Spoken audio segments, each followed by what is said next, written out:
Welcome to everyone. This afternoon's talk is about medical aid in dying, a unique end-of-life option for persons with ALS.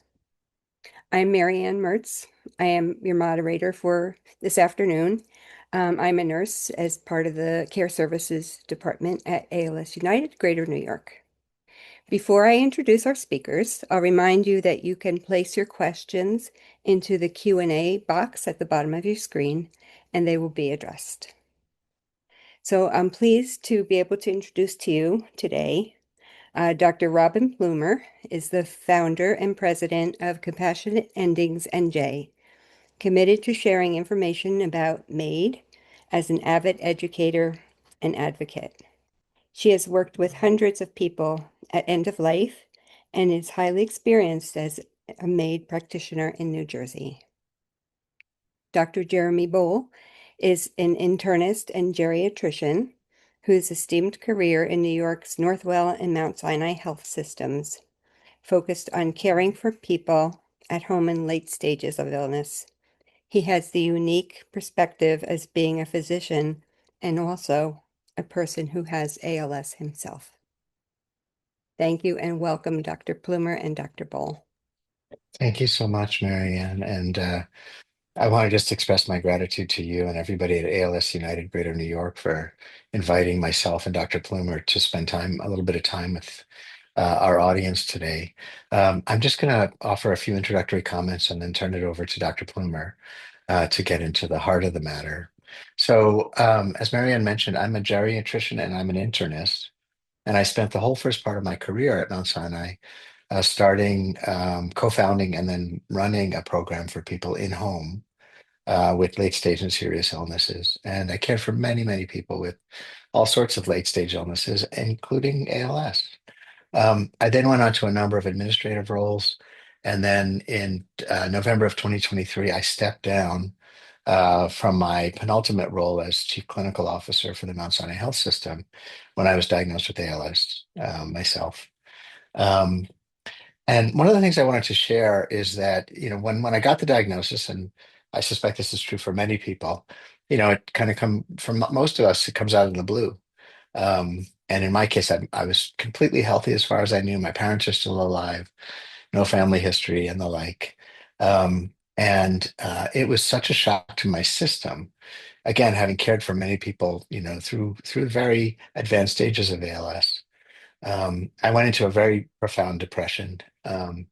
And, thanks to exceptional mental health support and the love of family and friends, um, I was able to get back to a place of equanimity and being at peace with my illness and finding a way to really live in the moment and make the most of whatever time I had.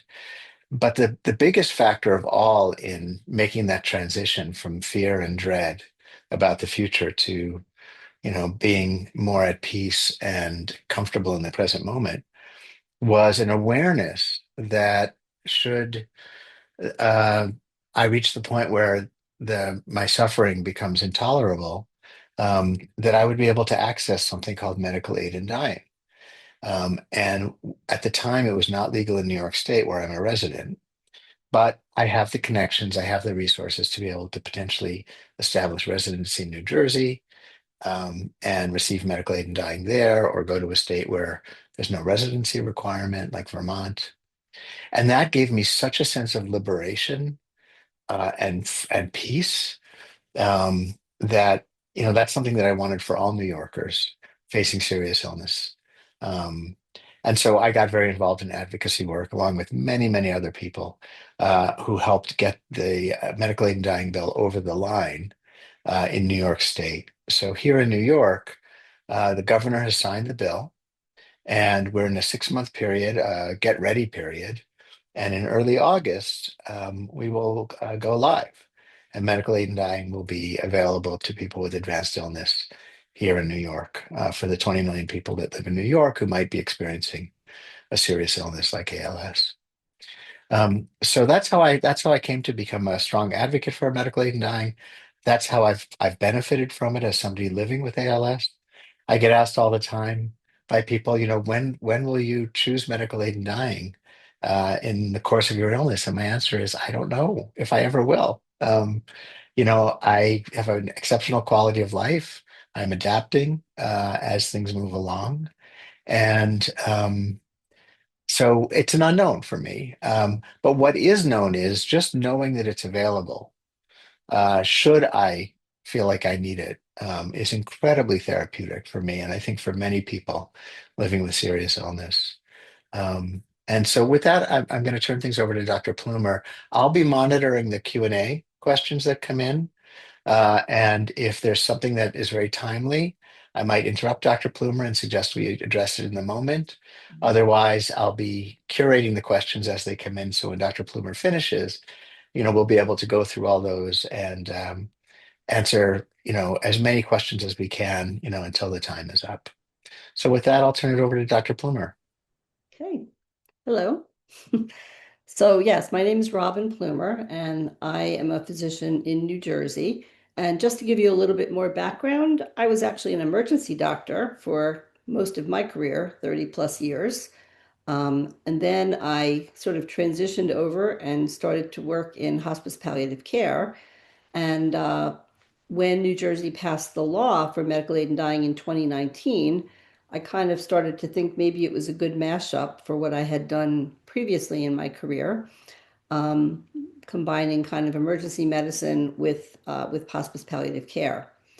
So I wanted to just say a few things about my experience with the ALS community. First of all, as an emergency doctor, I had pretty limited experience dealing with patients with ALS. I think probably anybody who's been to a hospital could say it's not a great place for a patient with ALS.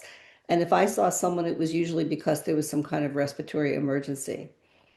So, since I started to do medical aid in dying, although I realized that ALS as a terminal illness would be part of my patient population, I didn't really appreciate in the beginning how much of my population would be ALS. I've now been doing this for 6 years, and for my practice, almost 30% of my patients are patients with ALS. So I wouldn't say that I'm an expert in ALS, but I might say that I'm an expert in helping people at the end of life with ALS. And it's interesting that of the handful of people that I've taken care of who have come from other states, about half of them are patients with ALS, people who are very, very motivated, typically from Pennsylvania or New York. Again, New York is going to have its own law pretty soon. We'll talk about that a little bit. I do want to express my just awe at how families and patients deal with this. It's just an incredible journey, although I don't really love that word, but it's an incredible journey or experience. Always astounded at how resilient people are, how much they come together. Um, and look, medical aid in dying is not something that's going to appeal to everyone. It's completely optional. But there's a small number of people to whom having their independence literally up to the last minute is very, very important for them. And I often say to people, no one picks medical aid in dying because they want to die, right? If I had magic dust and I could sprinkle it over your head and make you better, every one of my patients would be like, yes, I'll take that option. And interesting that Dr. Boal says he doesn't know when he'd use aid in dying because that's the right answer. No one actually decides they're going to do medical aid in dying until the moment is right. And the way we like to put it is people are considering medical aid in dying. And that is one of the biggest questions that people ask me early on. How will I know when the time is right? Generally, what I say is you're going to know internally because most people are pretty tuned into themselves as far as kind of understanding the trajectory of their illness. And again, maybe it's a selected group, but people who are interested in medical aid and dying seem to be especially tuned into that. And they do have a sense about when things are starting to decline, go downhill, however you want to say it. And of course, that red line is different for everyone, right? Some people are willing to go a lot further in terms of dealing with the problems of ALS, like breathing and swallowing. Other people, particularly at the time of diagnosis, think they don't want to endure any of it. But of course, there are some restrictions. People cannot come to me upon a new diagnosis and say, that's it, I'm ready for aid in dying, because there are requirements. And just to give you the preview, you have to experience issues with breathing or swallowing. Those are the criteria that indicate a 6-month prognosis, which is one of the requirements for medical aid in dying. I do think it's interesting that I think for almost everyone, when they get this diagnosis, one of the first things that seems to flash into their mind is, what's it going to be like for me at the end? And many patients tell me that's not addressed by their doctors, by their neurologists, by their clinics. So there's definitely a lack of discussion about options. And I feel like that's something that could be done better. So I get a lot of phone calls from people who are early new diagnoses of ALS. And even if they are very early in their process, they tell me that it gives them a great amount of comfort to know that they will know who to call when things get bad for them. So I have a lot of people that I kind of follow informally from an early stage of ALS until they finally do start to progress into needing assistance with breathing and swallowing. And often what people think is going to be intolerable for them might not be, and they might go further, or they might find that it's more intolerable than they thought. So it's really a dynamic process. So let me jump into my actual presentation. So let's see here. Share. Just a second.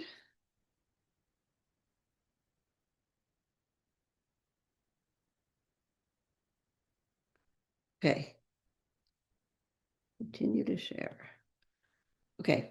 Dr. Boal, can you see that all right? You're my canary in the coal mine here. Yes, it's coming Okay. through nice and clear.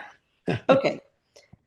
So when I first started to do hospice palliative care, coming from an ER background, where you could imagine there's not very many good deaths, the thought of a good death was a little bit like jumbo shrimp, right? Those two words didn't seem to belong together. And now, of course, that I've been doing this, I do think there is such a thing as a good death, or for sure I can say, I can certainly tell you what a bad death is. You know, a bad death is what I saw for years and years in the emergency room. It was people who either didn't plan to die that day and they had a sudden either injury or illness, or maybe it was somebody who did have a terminal illness but never really had the chance to set out for themselves or their families what things they would accept or not accept in terms of medical interventions.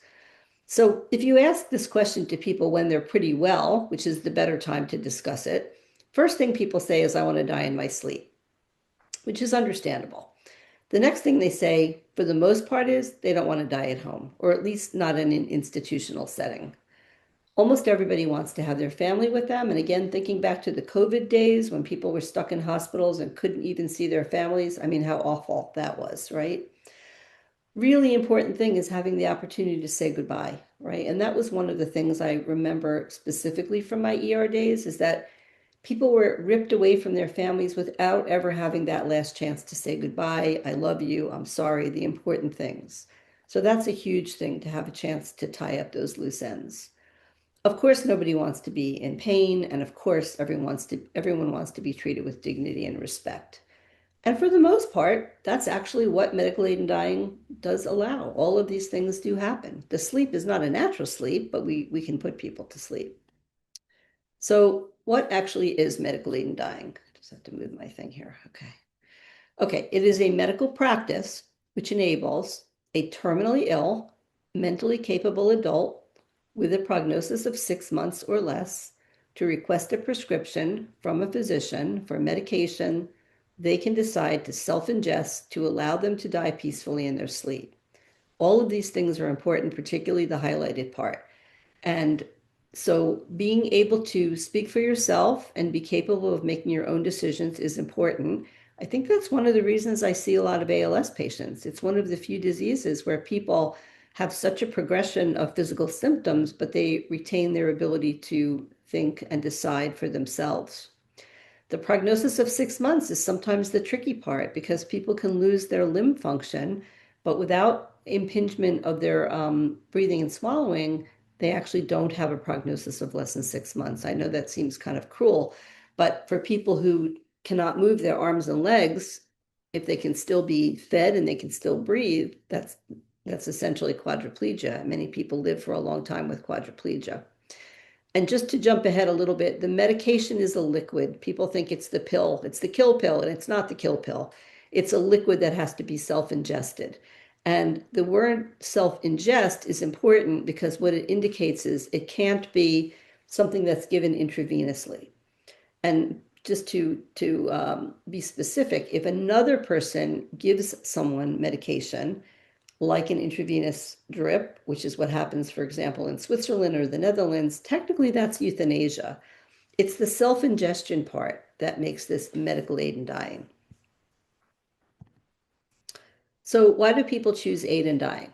Well, if you ask people who are not sick and who don't have a close relative or friend who's sick, the first thing they usually jump to is they were in pain. They were suffering so much, they were in pain.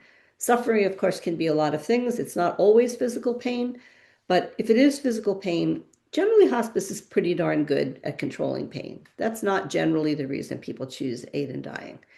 It has much more to do with dignity and control. It does have to do with limiting their suffering, but again, suffering can be due to a lot of different things and not always pain.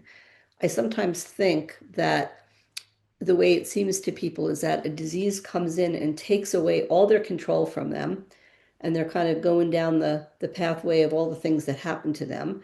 Medical aid in dying does let them take back control at the end in a really important way. They often say, I get to decide when, where, and who's going to be with me. And I've had many people say to me, I want my family to remember me the last day of my life as still being me. In other words, still able to speak with them, still able to communicate. When I say speak, that doesn't necessarily mean with the voice, but certainly to communicate. They want to be remembered as still being them. And what I've learned since I've been doing this is it's a very particular personality type that chooses aid in dying. These people typically are fiercely independent, resolute because they don't usually change their mind once they decide, although they're permitted to by law. And the control issue is big. And when I sometimes say to families, would you describe your mom as fiercely independent? They often start to laugh and they say, do you mean stubborn? Because she's really stubborn. So that's another way of looking at it. Okay, so the other thing I get is, well, isn't this just suicide? Is it physician-assisted suicide? And I feel strongly, and so do ethicists and philosophers who have looked at this, that no, it is actually not assisted suicide or euthanasia. But sadly, those terms still show up, particularly a lot in the literature, in newspapers, on TV. But I'm going to tell you why I don't think it's suicide. So this, I think, is a very, very useful comparison. So let me talk about MAiD first. The key thing is that the only people that MAiD is available to are people who are already dying. As I said, if they could get better, they would be thrilled to get better, but they can't get better. And they have what we call an expected prognosis of less than 6 months. And by the way, some people will say, well, what happens if I go longer than 6 months? Do I lose my ability to use it? No, you don't. Once you qualify, based on two physicians who decide at the time you apply that you have an expected prognosis, if you live longer, that is fine. There's no restriction on that. So the key thing is they're not choosing to die. This disease that they have is going to cause their death. What they are choosing is not to prolong a difficult and painful dying process, limiting their suffering. As mentioned, an individual has to be mentally capable of making this decision, and they're going to be asked several times during the process of qualifying, do you understand what medical aid in dying is? Do you understand that you can change your mind? They have to indicate that they are choosing this with a clear mind. And as I said earlier, the fact that loved ones have a chance to say goodbye is huge, and it's not done in secret. People vary a lot with who they would like to have present with them on their last day. Some people keep it really small. It might be one or two close family members, but I've had other people who literally invite the entire street. So it's completely up to them, how large or small they want their gathering to be. Now, for suicide, generally no terminal illness is involved. And I say generally because there are certainly people that I meet who say, I don't know why I need you. I have a gun in the other room. But then I say to them, well, you might have that, but that's going to be really terrible for your family, okay? Because they're not going to have the chance to say goodbye to you, and it's going to be very traumatic for them. And I think that's huge. And fortunately, a lot of people do understand that. But generally, it's not people who are imminently dying. And for suicide, for the most part, if it's not due to terminal illness, it's someone who has the choice between living and dying, which is quite different from aid in dying. Sadly, suicide is often impulsive and violent. It usually happens alone. It's often associated with mental illness. And for sure, it is so traumatizing to the person's family and caregivers. And, people that I deal with for medical aid in dying are often very worried about how is it going to be for family members who attend. And, a term that we often use is tragically beautiful because it's a really sad day, but in some ways it is quite beautiful because of the fact that everyone is together and has that opportunity to say goodbye. And as far as watching someone who takes it, it is not traumatizing. I mean, really, they do fall asleep gently, and there's no gasping or trouble breathing or pain. It's a very gentle process. And I have even had families who have decided to have teenagers be present, and they don't seem to be traumatized by it. So here's where we are right now in the United States. There are 14 states, and I'm including in that New York, who's going to go live, as Dr. Boal said, in August, and Illinois, that's going to go live in September. Now, of these states, the first one was Oregon back in 1997, if you can believe it. They were really ahead of the game. And then there were a flurry of states from 2015 on that legalized medical aid in dying. And what I'm telling you today, although it's based on the New York and New Jersey laws, it's pretty much the same across the states. There are a few differences in terms of waiting periods and some other little details, but for the most part in the US, it has to be someone who is terminally ill with a 6-month prognosis, and it must be self-administered.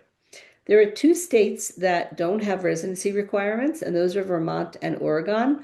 I'll talk a little bit about out-of-state people who go to other states, but the key thing is that if a person from a non-MAiD state chooses to go to a different state, they either have to get residency, like they do in New Jersey, or if they go to Oregon and Vermont, they still got to be in the state for the qualification period, which is generally 2 weeks, and they must take their medication in that state. That's really important.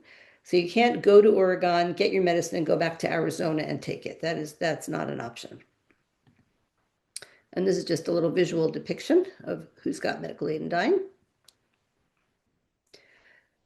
Okay, so people can come to a MAiD state, and as I mentioned to you, I've had a number of people with ALS, but as you can imagine, it's pretty tricky to do that. You have to have a place to go. You have to either have to stay in a friend or a relative's home or like rent a place that you can be in to be there. And of course, for people with ALS who have limited mobility, that can be pretty challenging. And then you're not in your own home, which is also hard, but it's possible. And for people who are motivated, it can happen. As I said, you can't just show up that day to take the medicine. You have to be there for different stages of the qualification. It doesn't mean you have to be there for 2 weeks straight, but for the various doctor visits, and there are 3, you've got to be in the state for that, and then to self-ingest in the state. If you were to take the medication out of state, then anyone who assists the patient could be charged with manslaughter. It would be very messy. And finding a place to live and take MAiD medication is hard. They really have to be motivated to do it. I'm just going to divert for a minute to talk about how this is going to be a little bit different between New Jersey and New York. So in New Jersey, currently, a patient needs 2 doctors. One is called the attending or prescribing doctor, and then the consulting doctor is the second doctor. And that might be their own, say, neurologist or family doctor. And typically the prescribing doctor that's often me. Now in New York, you have to have those 2 doctors, but you've also got to have a mandatory competency evaluation, basically to say if you're mentally competent to make this decision. And that can be a psychiatrist, a neurologist, or a clinical psychologist. So that's going to add another visit on to the required visits. There's a 15-day waiting period in New Jersey, and that means from the time the first request is made. It's 5 days in New York, but I feel like that's going to be a little bit difficult because there's a lot that has to get done to be qualified in the 5 days. So I'm not sure that really is going to make that much difference. In New Jersey, the initial visit can be done by in-person or in telemedicine, but in New York, it says that the first visit has to be in person unless there are unreasonable burdens on the patient. And they're going to require that there's a video or audio recording of that request that becomes part of their medical record. And in New Jersey, obviously, this is currently available. It's going to be, I think, August 5th in New York. So that's the up to date. Dr. Boal will talk a little bit at the end about some of the more specifics about the New York law because he's been very involved with it. Okay, so as far as eligibility goes, and again, this is pretty much the same for all the states. This is only available in the US to people who are 18 or older, a current resident of the state other than Oregon and Vermont. As mentioned, terminally ill with a 6-month or less prognosis. They must be mentally capable to make their own medical decisions. And it's also important that both doctors determine that there's no coercion going on. I know the people who wrote the law were really worried about this. I have never seen it be an issue in reality. I've often seen families who might try to dissuade a patient from aid in dying, but I have never really seen family members try to talk somebody into it. And they have to be physically able to self-ingest, and that is a specific issue that comes up with ALS patients that I'm going to talk about. So for the most part, I'd say that the greater number of people who use medical aid in dying are metastatic cancer. And then nationally, the statistics are showing that about 15% of the total number of patients who use it are ALS. And again, I have a slide toward the end that shows, which is interesting, under 1% of deaths in the US annually are from ALS. And yet the number of people who utilize MAiD is about 15%. So they're sort of overrepresented. Other neuromuscular diseases are also potentially eligible, as is Parkinson's disease. And then, of course, the advanced illnesses like heart, liver, lung, and kidney, those are also eligible. So here's the key thing, though, for ALS patients. You have to have at least the beginning of a decline in breathing or swallowing. Those are the criteria that indicate a 6-month or less prognosis. That doesn't mean that you're definitely going to die in 6 months, of course. Many people go longer, but that would be the beginning of the time when you start to become eligible. You have to be able to self-administer. So what does that mean? Okay, so some people can still swallow. Do they have to hold the bottle and tip it into their mouth? They don't. So for someone who can swallow, but maybe who can't hold the bottle, I can hold the bottle, I can put a straw in, I can put the straw in their mouth, but they have to suck it down. Okay, if they have a peg tube, they have to, what we do in that case is we put the medicine into a syringe, a 60 ml syringe. If the patient has any movement at all of their hand, they can push the syringe. If they don't have movement of their hand, if they can move any part of their body, we can usually figure out a way involving lots of tubing and creative ideas how they can self-administer. But the patient does have to initiate and push the syringe.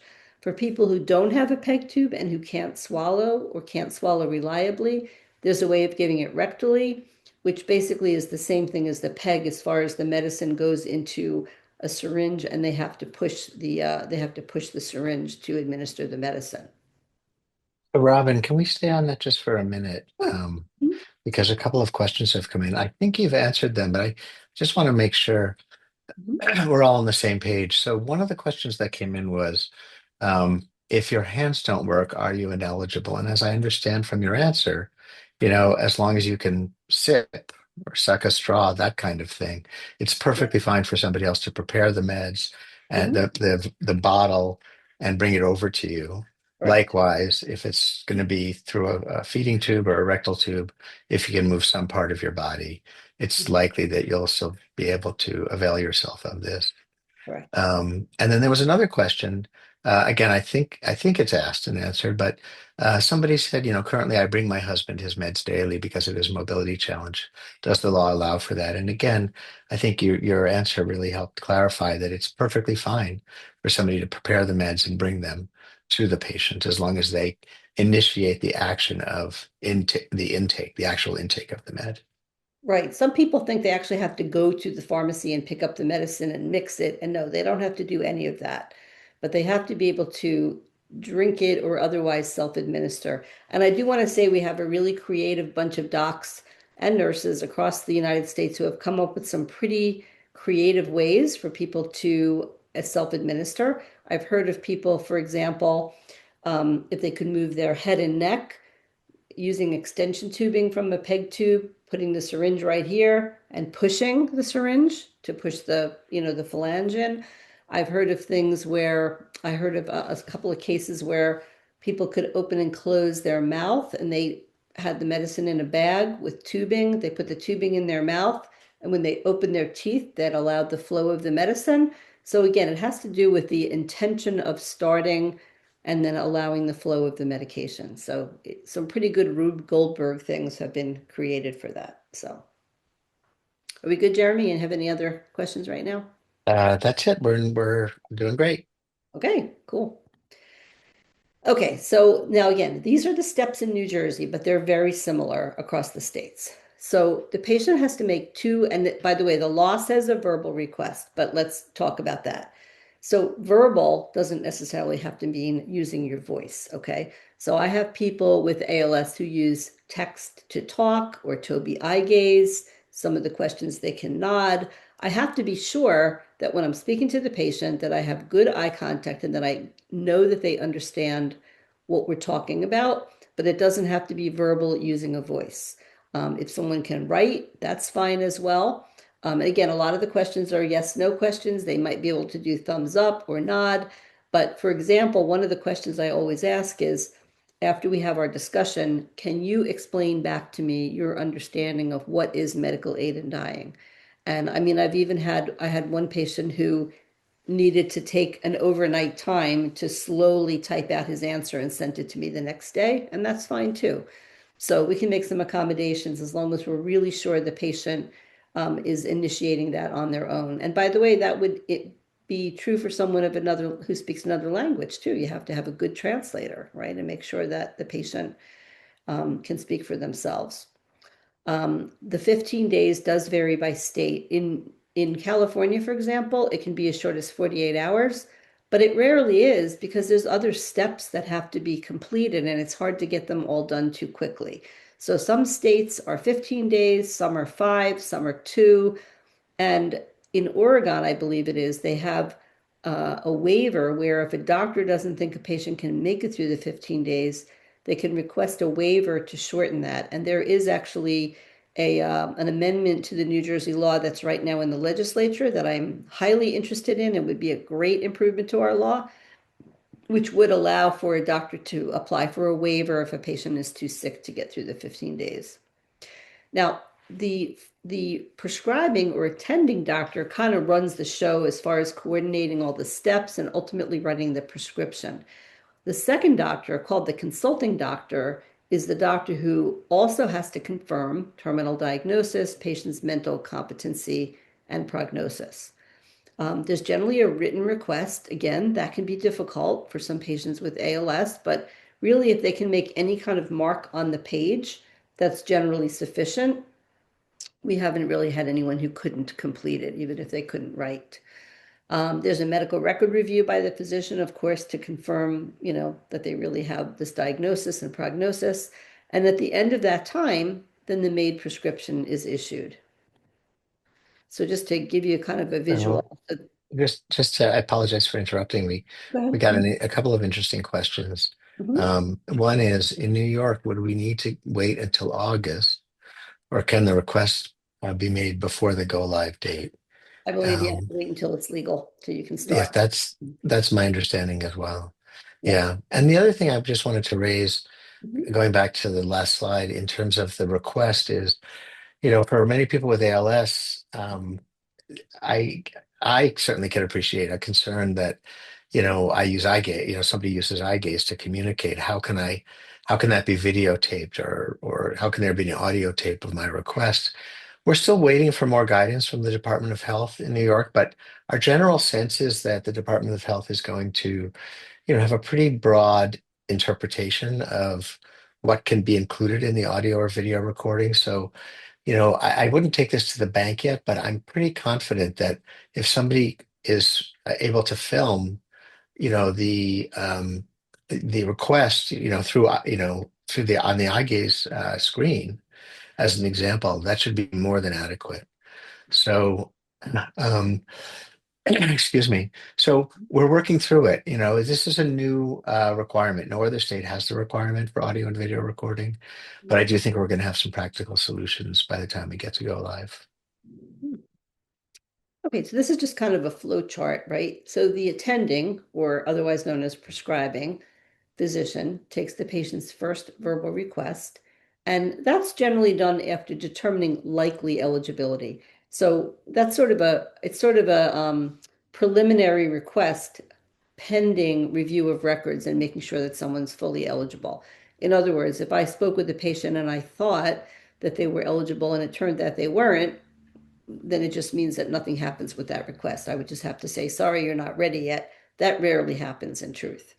Then, as I said, there's a 15-day waiting period until the second request. And in the meantime is when the other stuff happens, the consulting doctor visit, completing the paperwork, record review, etc. Okay, so I can't see the top of my slide actually, but I think it says, is it a pill? Okay. Anyway, this Yes, is the that's bar. exactly what it Yeah, I says. can't see it because I have the bar on top. It is not a pill. It is not a kill pill. All right. People will say, I want that pill. Nope, there's no pill. What it actually is five different medications that are very carefully prepared by the pharmacy. And let me just say that it takes a pharmacy about an hour to make this prescription because they have to order these bulk concentrated medications. They have to grind them finely. They have to mix them, and then they have to get them into the bottle and, do all the labeling. So it comes like that, and it comes as a powder, and you don't have to refrigerate it. And in fact, you don't reconstitute it for the most part till right before it's going to be administered. And the one exception to that might be for people who are having administration through either a PEG tube or a rectal tube. There are some pharmacies that have a special way that they can mix the medicine with like a suspension to make it smoother and to make it more easily administered through a tube. So that's kind of a developing thing. But for the most part, we don't even recommend that people get this medication to keep at their home until just a few days before they're going to use it for many reasons. One is, why would you want that in your home if it's not going to be used soon, right? It's dangerous to have that around in case somebody were to get it who isn't supposed to, or diversion of it, or if something went wrong. So we usually don't recommend that. And when it does come to the home, we want it either in a lockbox or put in a cool, dry place, like up on a shelf where no one's going to accidentally get into it. So once someone self-ingests, whether that means drinking it or pushing a syringe, it literally takes 5 to 10 minutes until they fall asleep. Okay, so it's not instant. People will often say, is it like when you take your dog to the vet? No, it's not quite that quick. It hits some people more quickly than others, but essentially it's kind of like oral anesthesia, right? They suddenly become very, very tired and they close their eyes and they drift off. We often say to family, we think they can probably hear during that time. We usually recommend some music, and they just go deeper and deeper to sleep during that time. Now, death does not occur instantly. And again, we know because we collect data through our parent organization in the US that 80% of people die within 2 hours and 90% of people die within 5 hours. For sure, people who have respiratory difficulties are usually toward the lower end of that, but not always, surprisingly. Very once in a while, 10% of the time, there are people who go longer than 5 hours. The important thing is they are comfortable the whole time. They are not distressed. They don't wake up. And again, it's not distressing for the family because it looks like they're deeply asleep. But that said, it's a lot of stress on the family. And I think that best practice is to have a trained professional with someone at the time of a MAiD death. It's often not part of the law that you have to have a trained professional, but I think it's best practice. A couple of things that are true across the states. The death certificate doesn't say medical aid in dying. The cause of death would say the terminal illness. Okay. So, and there's a spot on there where it say ALS, natural death. So to people outside the family or anyone else looking at a death certificate, they don't know that the person used medical aid in dying. So privacy is assured. All of the laws have written that life insurance cannot be affected. That's important to a lot of people. And also, it does say that federal insurance cannot cover the cost of MAiD care or the cost of the prescriptions. So, what are some of the challenges? Well, finding a doc. New York is doing a good job right now trying to corral some doctors who are going to be the prescribers, but it's a big responsibility, right? It does take a lot of time and attention to do this carefully and correctly. So having sort of a small core group of people who are really devoted to this is important. In New Jersey, we only have 3 pharmacies that I trust to make up the medication. Again, New York is trying to find some pharmacies right now. I'm sure you could understand that CVS and Walgreens are not going to be the pharmacies that are going to make this up. So it's typically small, independent compounding pharmacies. And some of them are a little bit worried about, being found out as making this medication. So it's a little bit tricky, but we do have some very dedicated pharmacies here that do a great job. Now, this is all optional, just like it is for patients, right? No one has to choose this, and neither do any physicians or pharmacists have to participate. This is all optional. Now, as far as location, it cannot be on a park bench or on the beach. It has to be in a private residence. Now, I have had people, obviously in their home. We had a patient who wanted to be in her backyard on the pool deck because that was her, her favorite place to be. That was on her own property, and that was fine. For people who come from out of town, if they're not lucky enough to have a friend or a relative they can stay with, I have had people who have rented, a short-term condo or maybe an Airbnb. We highly do not recommend a hotel or a motel. If someone dies in a hotel or a motel, it creates a lot of hubbub. There's a lot of, ambulances and police cars and 911, and it's not at all something that we do recommend. In New Jersey, there's no law that says that people cannot take this in either a hospital or a long-term care or a rehab, but most of those institutions have their own policies that don't permit it. New Jersey does have one inpatient hospice that will allow people to take it on their premises.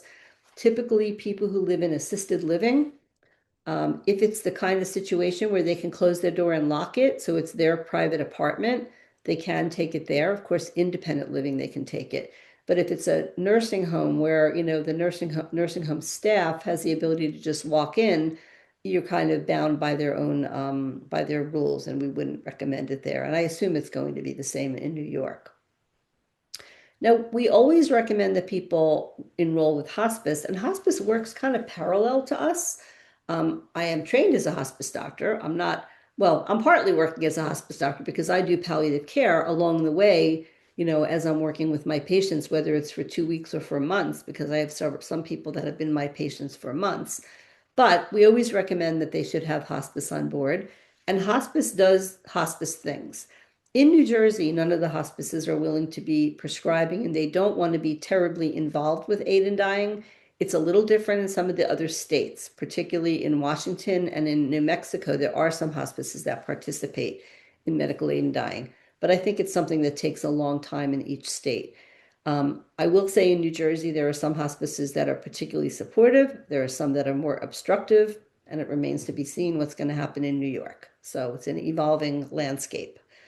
As I said, I have a strong recommendation to have an experienced clinician at the patient's bedside, and our professional group, which is the Academy for Aid in Dying Medicine, supports that. I think it could be quite scary for a family to be managing this on their own. Now, the other thing is there's a document that most states require, and I call it the written request. I think the formal term in New Jersey is request for medication to end my life in a humane and dignified fashion. And just to say, the prescribing physician has to submit a whole packet, it's like 11 pages to the state after someone uses aid in dying. Yes, it has their name, but no, they never disclose publicly the names of people who have used aid in dying, but they do have at the end of each year sort of a report that says how many women, how many men, what are the diagnoses, etc. But one of the documents that does have to be submitted is this written request. Now, one issue, as I said, for patients who might not be able to write is signing the form, but generally, even if they can make any kind of mark, whether they put a pen in their mouth and they make a little mark and then it just gets witnessed, that's sufficient. But most states, including New Jersey, require 2 witnesses, and the witnesses are witnessing that the person is signing the form. I have to be really clear about this. It's not that they're saying they agree or disagree with aid in dying. They're just saying that they know who the person is, They see them sign the form and they feel that they are, as a layperson, are of sound mind. In other words, it can't be a person who's comatose, right? And each witness has to initial a few lines and then sign.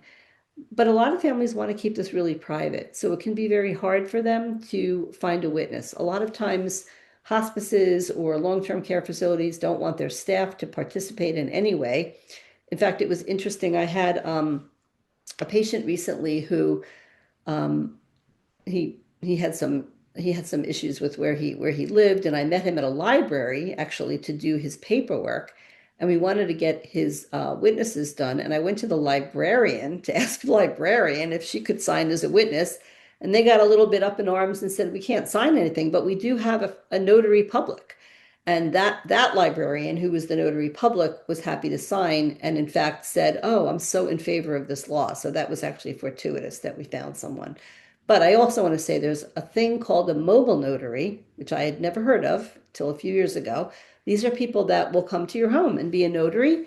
And now they even have virtual mobile notaries, and that can work too. So this is John Smith. Here's his license. Hold it up, compare. Can you watch him on FaceTime? Sign this, and then you send the forms back and forth. So as long as they do see the patient sign, it doesn't mean that they have to be right there. Anyway, those are just some of the roadblocks that we've run into. Okay, so why should there be someone present and what can go wrong? So as I said, the law doesn't require a medical provider to be present, but I personally think that's quite a burden on a family. And my feeling is I want family members to be able to be in the moment with the person they love and focused on that, because it's quite an emotional day, and not have to worry about the details about how to mix this medicine and how to make sure that it doesn't spill, and how to make sure that the wrong person doesn't like pick up the cup when there's some dregs in there. So I think that there should be a dedicated person there to mix, present the medicine, take away, the bottle afterward, and be very, very conscious of safety during the whole day. I worry about things like whether medication would be spilled or incorrectly mixed. What if the patient vomits a little bit? You need someone to assess how much. What if there's a delayed time until death? There are some deaths that go a long time. And as I said, even though the patient, appears to be comfortable and they're sleeping, the families get very nervous when you get past the 5 hour mark, and they certainly get nervous when you get to the 12 hour mark. And it does happen occasionally. So it's very helpful, I think, to have a dedicated person who's there to reassure, check the patient, and reassure the family. If it would be that the patient appeared distressed, and that would likely be because they either didn't get the medicine or they vomited a lot, there needs to be a plan B. That's where I like to be there as an emergency doctor. I can sort of switch hats, right? Hospice doc, whatever. But it's important that if you have another person present, like there are, for example, some death doulas that will attend MAiD deaths, they need to be able to call the prescribing physician if there are any problems and get instructions on what to do. I think that's really important to have a backup plan. The next part is if a family were to do this alone, I don't know how they would necessarily determine death. I think that's a pretty hard thing for lay people to figure out. I mean, I've done this long enough, I can tell from across the room, but I'll tell you, people can fool you too. Sometimes they seem to stop breathing and the family says, that's it, they're gone. And then actually they start breathing again. So that's a kind of a burden for the family. And then my greatest fear is that someone would call 911 and send a patient to the ER, because that's exactly the last place that they want to be. So for that reason, I think it's important to have a trained person at the bedside. Okay, specific things about ALS patients. Um, as people go through the course of ALS, they usually come up to, they're getting their breathing is being monitored, they're swallowing, their weight, and at some point decisions have to be made about whether to accept a PEG tube, which is a feeding tube, or a trach. I have had a lot of patients who have decided not to have a PEG tube. I don't know what the right answer is. I think it depends on the individual. For sure, it does improve their quality of life for a few months, but some people just don't want to deal with the mess of having a PEG tube. One little plug I want to put in here is if anyone is considering aid in dying, this is kind of a new thing that's come up recently. There's a new kind of PEG tube that a lot of doctors have been putting in, and it's called an ENFIT, ENFIT. And that connection has a very narrow neck. And what we've learned is the medicines that we use for aid in dying don't go through that narrow part. It clogs it, so it doesn't work well. So for people who have a PEG, if it's an end-fit connection, we actually have to use rectal administration. We have found that the end-fit PEG is not compatible with the MAiD medications. So that's just a little aside. And I don't know how to get that message to the GI doctors at the ALS centers, but if you're a patient considering MAiD, tell them you don't want an end-fit, you want a regular PEG tube with a larger lumen. Right. Um, Dr. Plumer, just two quick comments, if it's okay. Sure. One is just so everybody knows, this session is being recorded and will be available. There's a lot of information, and we want to make sure that you can share it with others and view it again if you need to. The other thing is, Robin, we have about 9 minutes left, just as a time Got check. it. Okay. Okay, so as far as a trach, I haven't seen a whole lot of patients lately that have had a tracheostomy, but clearly that's something you discuss with your ALS team. One thing I want to say about BiPAP is that, again, I use this a lot as an emergency doctor. I think that there are many people who can get used to it. It can be really helpful, but it does definitely have a learning curve. My learning curve was that if someone is using BiPAP, I keep them on the BiPAP when they do aid in dying until they are deeply asleep, and then I take it off. So I don't want anybody to be struggling not using the BiPAP as they're falling asleep. So that's kind of my comment about aid in dying and BiPAP. But obviously, people can decide whatever, whichever of these supportive care things they want to get. It doesn't mean you can't have aid in dying too, unless if you have a trach and a peg and you're living in a long-term care facility, that might be an issue. And just along those lines, if somebody was in a long-term care facility and had the resources to go home to use aid in dying, that's an option too. I have had people who've lived in long-term care who make plans to go home by private ambulance. They have hospice meet them at home. There's a bed set up. We meet them at their home and they can administer at home, but generally not in long-term care. This is the article that came out in our Journal of Aid in Dying Medicine, which talked about basically disproportionate use, right, of MAiD in patients with ALS. If anyone wants to read it, it's online. Um, Again, this is the data from AADM that 15% of patients overall with ALS are using medical aid in dying, although my practice seems to be higher than that. So again, why do people think about aid in dying with the diagnosis of ALS? I think it's a control issue to a large degree. People worry about this relentless disease progression, and I think relentless is a good word to go along with ALS.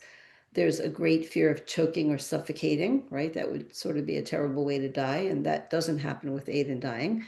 And of course, people do worry about being a burden to their loved ones, and hopefully that's not the reason that they're choosing aid in dying, but I think it is one of the things that goes into their decisions. And as I said earlier, a lot of ALS patients consider this early in their diagnosis, but it's not generally addressed in the clinics. So there's this thing called like the window of opportunity, right? And as I said, although we can be very creative with how people can self-administer, there's still some concern with people that I want to know that I will be able to self-administer, and it does put a little more sort of pressure on them for that. Okay, hospice. I'm going to go a little quick here because I know we're running out of time. When to do hospice? If the condition is deteriorating, quality of life is declining. The only negative about hospice is that certain things that are provided, like some of the medications for ALS, can't be paid for by hospice. I forget if it's Riluzole or Radicava, but one of them is quite expensive. And if people need to get certain kinds of equipment, whether it's like the personalized wheelchair or the ramps, things that are going to be paid for by standard insurance, sometimes you can't have hospice at the same time. I don't know if you guys have a session on hospice and ALS. That in itself would probably be a really worthwhile session, maybe next year, who knows? But I do want to say that one of the greatest advantages of hospice is that there's always a nurse on call and they will come to you if you have a problem. So rather than you having to go to a hospital if you have a problem, you can call and a nurse will come to you 24/7. I don't think there's anything else in the US that's like that. So that's kind of a good aspect of hospice. Not all hospices are great with ALS patients, and if you're interviewing them, you want to make sure they have some experience. Who's going to provide the BiPAP, the suction machine? Do they know how to deal with dysphagia? What's their on-call availability like? As I said, they often can't pay for certain medicines, and some people think that hospice provides 24/7 care. They don't, okay? It's at your own home. And generally, if there's going to be a home health aide for personal care, that's generally only an hour a day. So it's not a 24/7 home health aide situation. This is our academy. There's a lot of really good resources, not only for physicians and medical people, but also for individuals and families. There's also a database where patients can be referred to a referring MAiD doctor that you can go on there. And there's great physician to physician support. So if you have a doctor who says, I never heard of medical aid in dying, you can tell them to look up the academy. And this is a hotline that exists for doctors to call on one of their hotline doctors. And then we do have some journals that we are putting out as well. And I know, Marianne, you were worried that we might not fill up our hour, but we did. So let me We, pull out of here. yeah, thank you so much, Dr. Plumer. Again, every time I get to hear you speak, I learn new things, and um, I'm really incredibly grateful for the amount of time that you put into educating us and members of the community and the medical community. I wanted to share a little bit about the rollout in New York State. For people who live in New York, you might be concerned about, how do I find a physician? How does this all work? It's a lot of information to get at once.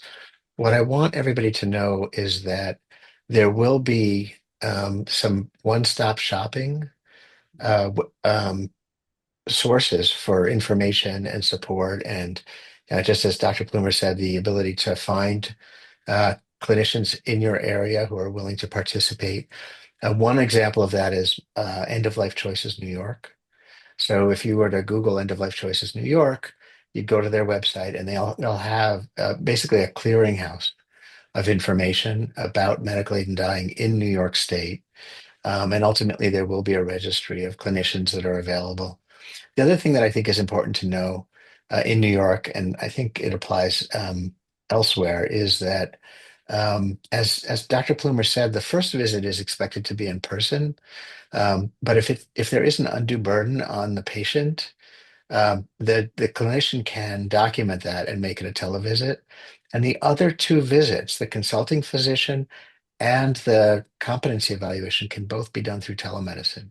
So our expectation is that whether you're living in an urban or a rural or a suburban area, anywhere in this state, there will be online physicians and clinicians, clinical psychologists and others who will be available to do those assessments. So you don't have to, you know, I don't want people to leave this thinking that they have to go to three doctor's appointments and find all these clinicians themselves and navigate the system alone. Again, a lot of work is being done to make it easier for us to access the services. And that's true for pharmacies as well. Before long, we'll have a number of pharmacies that have committed to doing this in New York State and delivering all across the state. So it's gonna it sounds very daunting, um, and understandably, but I do think that at the end of the day, for people who choose this, there will be a well-worn path to be able to access it. And with that, we'd love to turn it back over to Marianne. Wow.